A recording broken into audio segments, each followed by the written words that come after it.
తెలంగాణ ఉద్యమ నేత, తెలంగాణ రాష్ట్ర ఏర్పాటులో ప్రధాన భూమిక పోషించినటువంటి మహనీయుడు, చేనేత సహకారోద్యమ నేత. వాళ్ళ చేనేతతో పాటు కుల వృత్తుల యొక్క కంచంలో అన్నం ఎక్కువగా మారినటువంటి మహనీయుడు కొండా లక్ష్మణ్ బాపూజీ వారి యొక్క 13వ వర్ధంతి సందర్భంగా వారిని స్మరిస్తూ వారికి నివాళులర్పిస్తూ ఈరోజు కార్యక్రమంలో పాల్గొనడం జరిగింది. నిజంగా భావి తరాలకు ఒక స్ఫూర్తి కొండా లక్ష్మణ్ బాపూజీ. గతంలో అనేక మంది ఉద్యమకారుల చరిత్రను చదువుకోవడం తప్ప ఇప్పుడున్న తరం కల్లారా చూడలేకపోయినాం. కానీ కొండా లక్ష్మణ్ బాపూజీ వారి యొక్క చరిత్రను ఇప్పుడున్న తరం చూసిరు. వారి యొక్క కమిట్మెంట్, ఒక క్రమశిక్షణ, వారి యొక్క ఆవేశం, వారి యొక్క ఆలోచన, వారి యొక్క పౌరుషాన్ని చూసినటువంటి తరం ఈ తరం. ఎందుకంటే అంత వయసులో 80-85 ఏళ్ల వయసులో కూడా 97 సంవత్సరాల వయసులో కూడా తెలంగాణ ఉద్యమం ఏర్పాటుకు సంబంధించి ఢిల్లీలో ఆ చలిలో దీక్ష చేసినటువంటి ఒక గొప్ప వ్యక్తి. కామన్ గా ఢిల్లీలో చలికాలం అంటే హీటర్లు వేసుకుంటారు, రగ్గులు కప్పుకుంటారు, తెల్లారిసరికి రగ్గులు పరిచయం అవుతాయి, హీటర్లు పనిచేయి. అటువంటి చలిలో 97 సంవత్సరాల కొండా లక్ష్మణ్ బాపూజీ గారు ఆ చలిలో దీక్ష చేశారంటే తెలంగాణ రాష్ట్ర ఏర్పాటు కోసం వారి యొక్క కమిట్మెంట్ ఎంతో మనం గుర్తించాలి. ఉమ్మడి ఆంధ్రప్రదేశ్ లో కానీ అప్పుడు కానీ సైకిల్ యాత్ర, పాదయాత్రలు మొట్టమొదటి సమాజానికి చూపేటటువంటి వ్యక్తి కొండా లక్ష్మణ్ బాపూజీ. ప్రజాస్వామ్య వ్యవస్థలో ఉపసభాపతిగా, శాసనసభ్యునిగా, మంత్రిగా ఉండి అనేక మందికి స్ఫూర్తి ప్రదాతగా ఉన్నటువంటి గొప్ప వ్యక్తి కొండా లక్ష్మణ్ బాపూజీ గారు. దాంతోపాటు తెలంగాణ రాష్ట్ర ఉద్యమ సందర్భంలో ఆయన యొక్క సొంత ఇంటినే ఆఫీసుగా మార్చి దారాదత్తం చేసినటువంటి గొప్ప వ్యక్తి, త్యాగం చేసిన గొప్ప వ్యక్తి.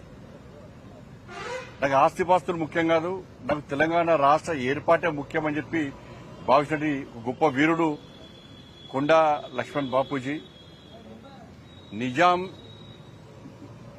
నిజాము రాజును అంతమొందిస్తే తప్ప హైదరాబాద్ సంస్థానానికి విముక్తి లభించదని భావించి మీర్ ఉస్మాన్ అలీ ఖాన్ మీద బాంబు దాడికి పూర్తి రూపకర్త, ప్లాన్ చేసినటువంటి గొప్ప వ్యక్తి కొండా లక్ష్మణ్ బాపూజీ. అంత ధైర్యంతో నా తెలంగాణ నాకు కావాలి, హైదరాబాద్ సంస్థానానికి విలీనం కావాలని ఆ రోజుల్లో, దాంతోపాటు స్వాతంత్ర్య ఉద్యమంలో కూడా అనేక సందర్భాల్లో జైలుకు పోయి గాంధీజీ మరిగా టోపీ పెట్టుకుని ఉద్యమాలు చేసినటువంటి గొప్ప వ్యక్తి కొండా లక్ష్మణ్ బాపూజీ. కాబట్టి వాళ్ళ నిజాం రాజును అంతమొందించాలని చెప్పి భావించి మీర్ ఉస్మాన్ అలీ ఖాన్ మీద బాంబు దాడికి ప్లాన్ రచించినటువంటి గొప్ప వ్యక్తి కొండా లక్ష్మణ్ బాపూజీ.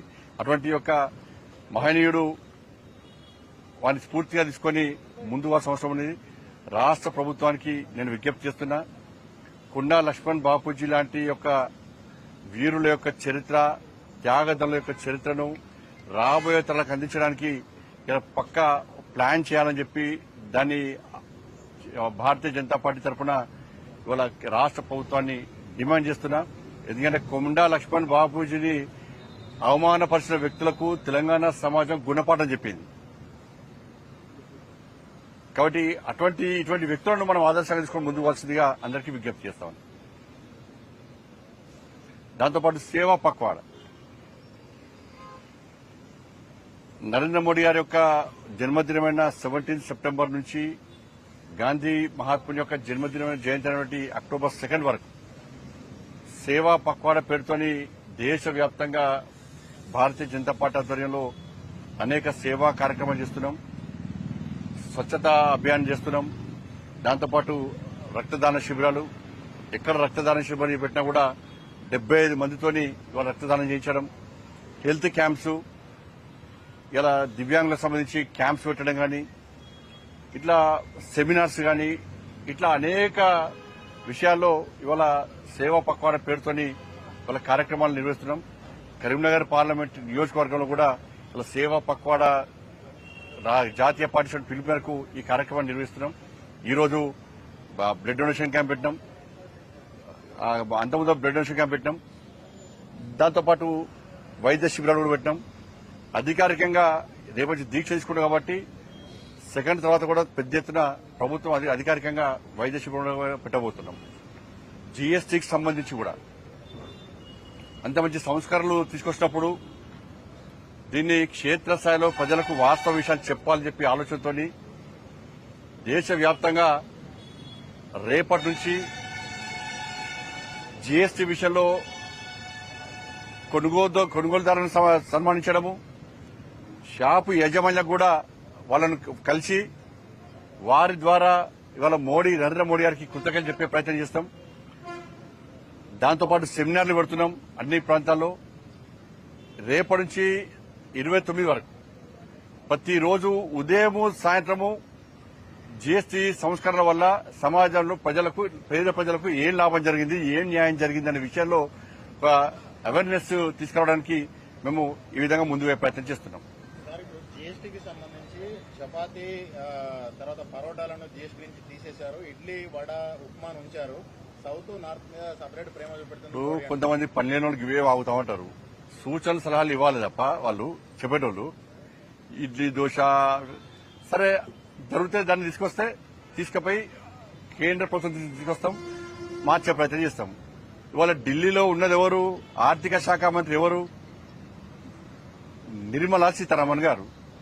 తమిళనాడుకు సంబంధించినటువంటి వ్యక్తి, ఆంధ్ర తెలంగాణతో సౌత్ సంబంధాలు ఉన్న వ్యక్తి. కాబట్టి దృష్టి తీసుకొస్తే దాన్ని కూడా సరి చేసే ప్రయత్నం చేస్తారు. దాన్ని ఏదో వాస్తవాలు తెలియకుండా ఇవన్నీ కొంతమంది ద్రోహులు చేసిన పని. నిజంగా న్యాయం మరి వాళ్లే వ్యక్తులు కదా జీఎస్టీ సంస్కరణల వల్ల ఇతర విషయాల్లో ఏం న్యాయం జరుగుతుందో కనీసం మీడియా ముందుకు వచ్చి మాట్లాడడానికి దమ్ము వాళ్ళకుందా? కాబట్టి మంచి జరిగినప్పుడు దాన్ని మంచి అని ప్రోత్సహించే ప్రయత్నం చేయాలి. వాళ్ళకు ఆలోచనప్పుడు దాన్ని సూచనలు సలహాలుగా ఇచ్చే ప్రయత్నం చేస్తే వాళ్ళను సమాజము వ్యక్తులుగా గౌరవిస్తుంది.